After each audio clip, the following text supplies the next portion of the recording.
নমস্কার বন্ধুরা, আমি আজকে আরেকটি রান্না নিয়ে এসেছি। আশা করছি সবাই ভালো আছেন। আজকে আমি বানাবো ধনেপাতা বড়া। এর জন্য ধনেপাতা লাগবে, ধনের গুঁড়ো লাগবে, জোয়ান লাগবে, হলুদ লাগবে, লঙ্কা গুঁড়ো লাগবে, জিরে লাগবে, একটু তিল, 2 চামচ তিল লাগবে, ক্রিস্পি হওয়ার জন্য চাল গুঁড়ো লাগবে, নুন লাগবে, বেসন লাগবে, পরিমাণ মতো জল লাগবে, আর একটু তেল লাগবে। আগে আমি ব্যাটারটা বানাই, তারপরে আমি আবার আসছি। এবার এই ধনেপাতাটাকে এগুলোর সাথে ভালো করে মেশাবো। এর সাথে একটু বেসন দেবো, একটু তেল দিলাম,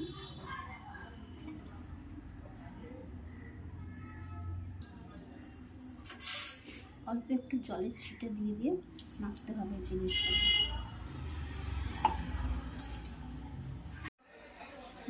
এবার সমস্ত উপকরণগুলো দিয়ে এরকম করে মেখে ছোট ছোট বড়ার আকারে গড়ে রেখেছি। এবার সেগুলোকে কী করবো, একটু ভালো তেল দিয়ে সেগুলো ভাজবো।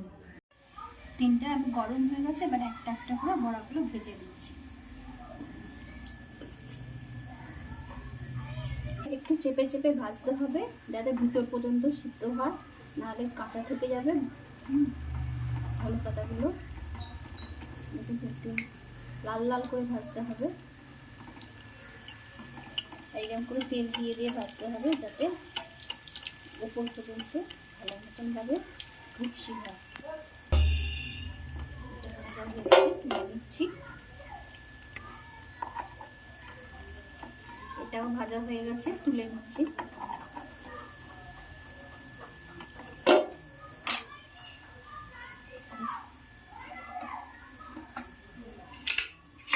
ভেতর পর্যন্ত সেদ্ধ হয়েছে, দেখুন কড়কড় করে আওয়াজ হচ্ছে, দেখছেন কি সুন্দর।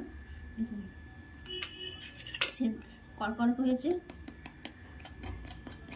দেখুন ক্রিস্পিও হবে অথচ খেতে টেস্টিও হবে। এখনও ধনেপাতা বাজারে আছে, সুতরাং আপনারা এটা এরকম করে সস দিয়ে গরম গরম খান, খেতে খুব সুন্দরই হবে। আমি একটা খেয়ে দেখছি, দেখাচ্ছি।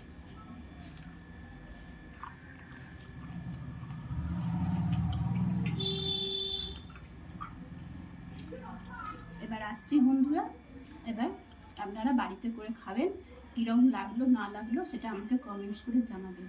অনেক ধন্যবাদ।